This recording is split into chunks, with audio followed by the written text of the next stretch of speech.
Hello and welcome to another edition of Real Israelis, Real Lives. My name is Rabbi Mark Fishman, and each week we are interviewing two ordinary Israelis who are living extraordinary lives here in Israel. Today I am joined by Keren Harish.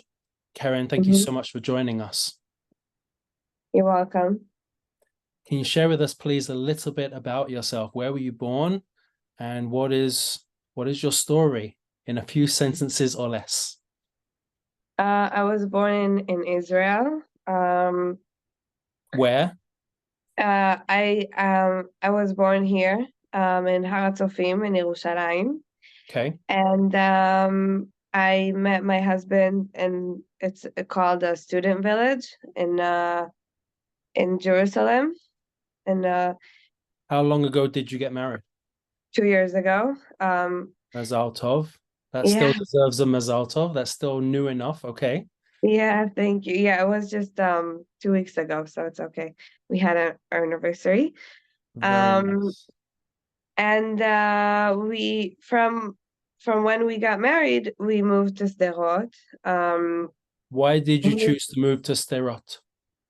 my husband is in a college in Be'er Sheva, which Okay. is 40 minutes from Sderot, and we wanted a community, a more Dati religious community.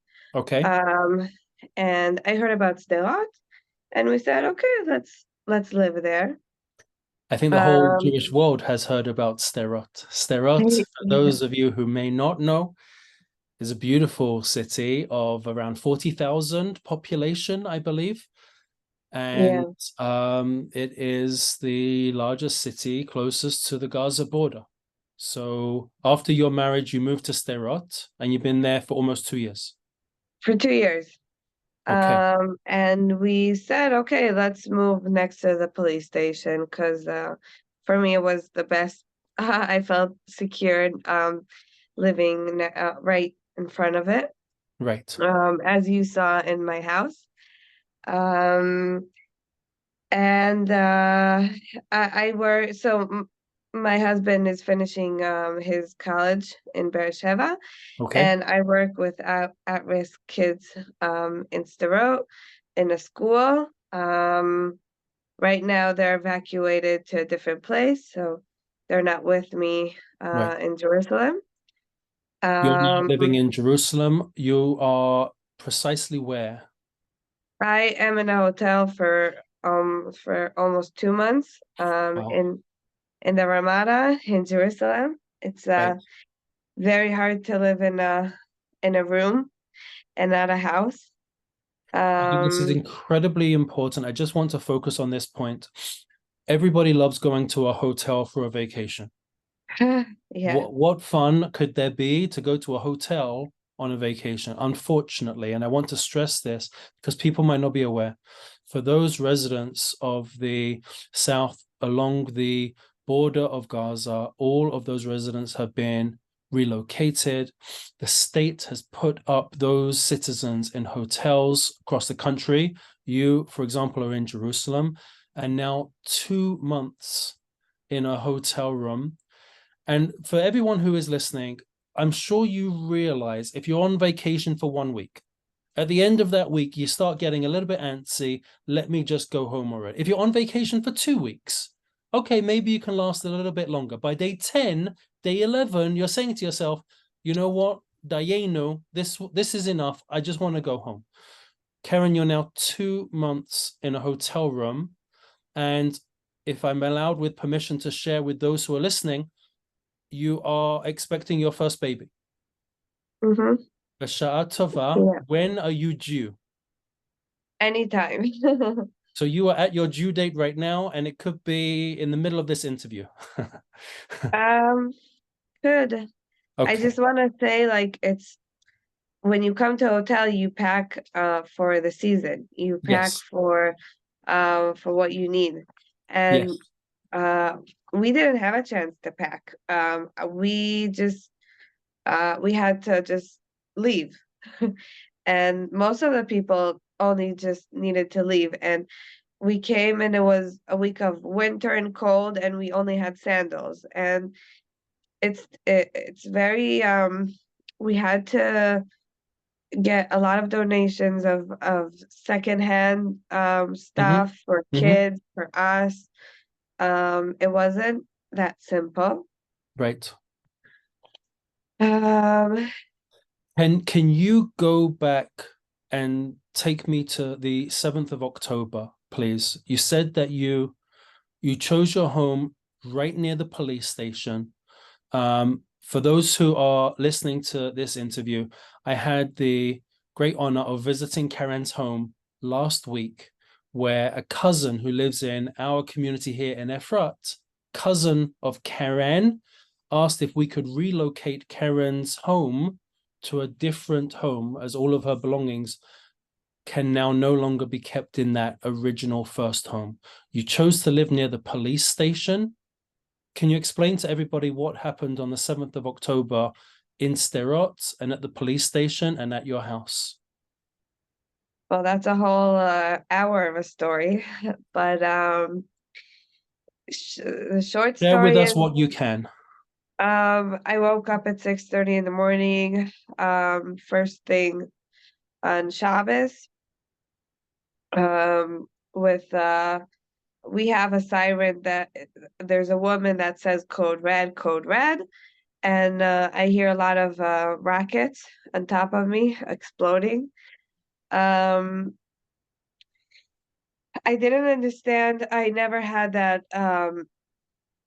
It was like 20 minutes of really bombing, and we never had that. Um, my husband was in Vatikin in the Nets, so he wasn't home. He came In the after early 15. Shabbat prayers that would start at 6 Yeah, o'clock in the morning on a Shabbat morning. Okay. he came 15 minutes after, and just when he came home, I started hearing shooting, and I asked him, What is this shooting?" So he ran to take his phone from uh, our room is the safe room. So he ran to a different room to get his phone, and he saw that there was um, a terrorist attack in all of Sderot and Otef Aza. And So the we Gaza started. envelope on the Israeli side, Otef Aza. Okay. So we started surviving mood. Your mind is in a surviving mood. It's not straight. Mm-hmm. And as a pregnant lady, I need the bathroom every time. So every time I had to be quiet, and we had to duck that they won't see a shadow or a noise or anything.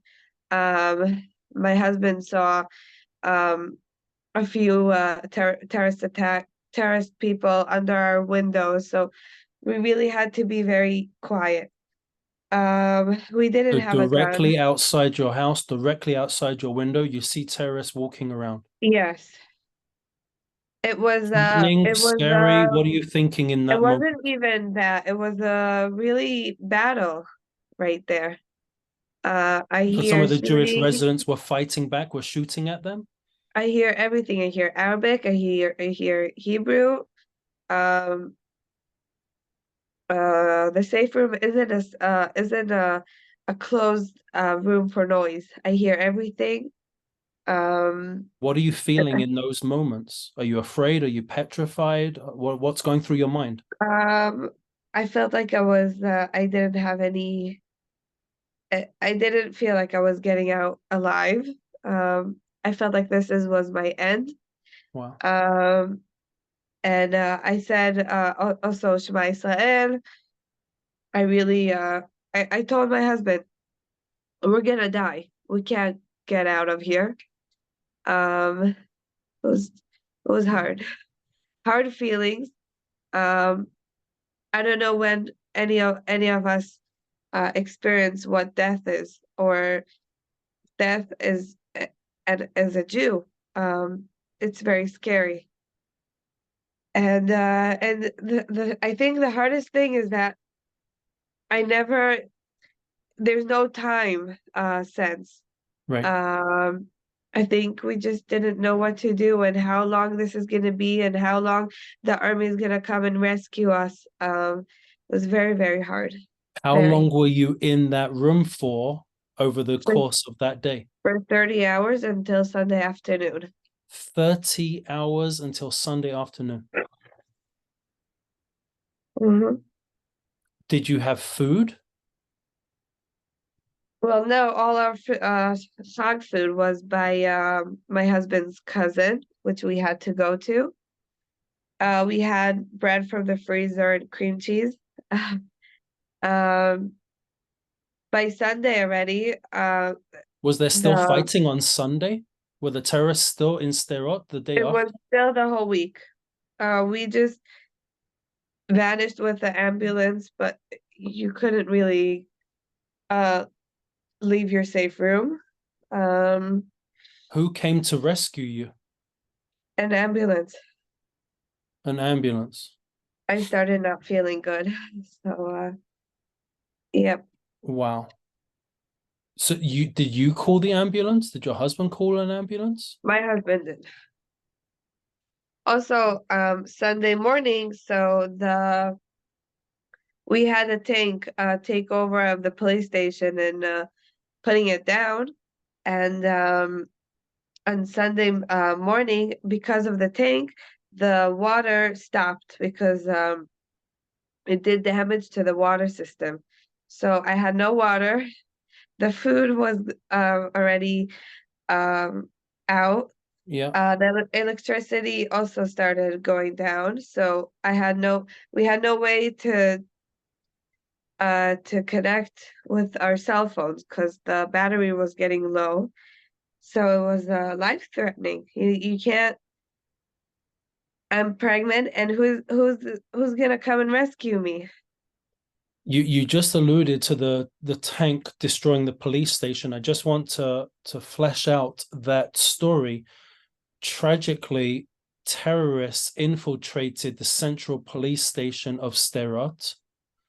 Yeah, They had murdered a number of policemen, and in the end, they had barricaded themselves in from the inside, having completely taken over the police station. And the army decided that the only way to secure the area was to completely destroy the police station with the terrorists still inside. When I came to visit you, you don't know this story, but I'll share with those who are listening, I'll share with you. There was a group of police who had come down from Jerusalem, who were veteran police officers. They were all in their 50s, maybe older, who had been lifelong policemen and policewomen.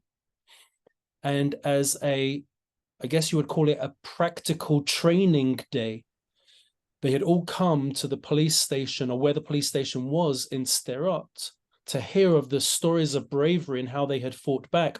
I was speaking with a local Sderot policeman, asking him exactly what had happened, and he said 59 policemen died that day.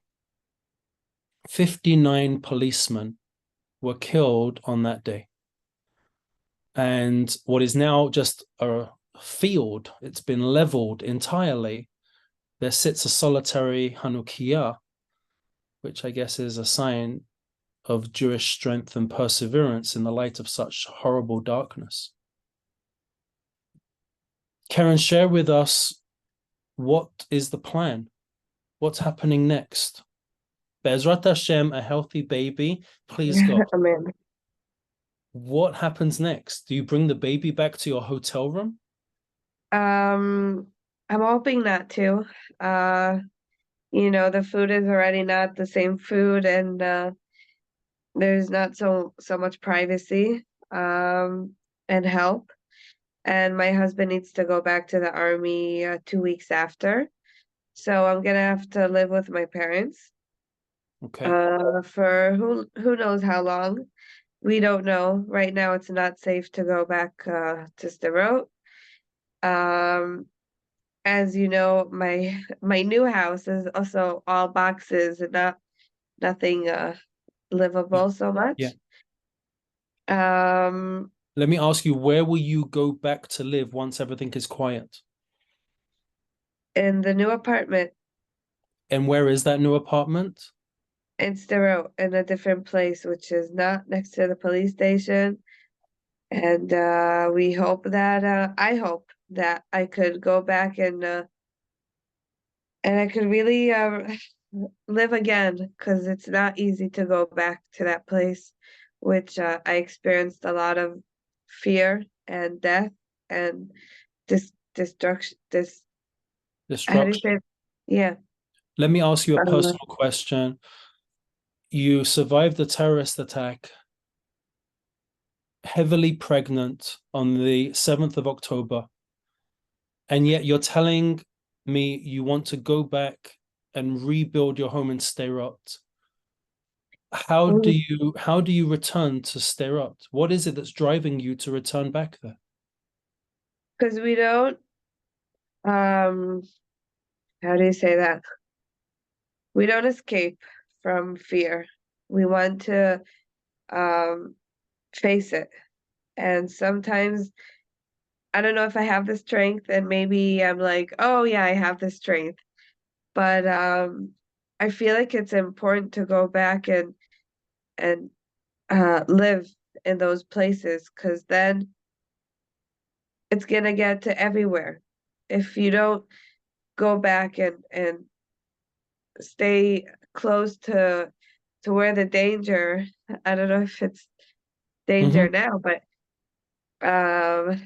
it's just gonna get closer to Tel Aviv, and it's gonna get closer to Yerushalayim. So I feel that the shlichut that me and my husband are doing is really to go back, and what we could do is go back to a new place and and a new building and a Mhm. new start, and and we dream that it would be better, it would be good, and it's gonna take Amazing. time, it's gonna take process, but we believe in. I think we did the right decision.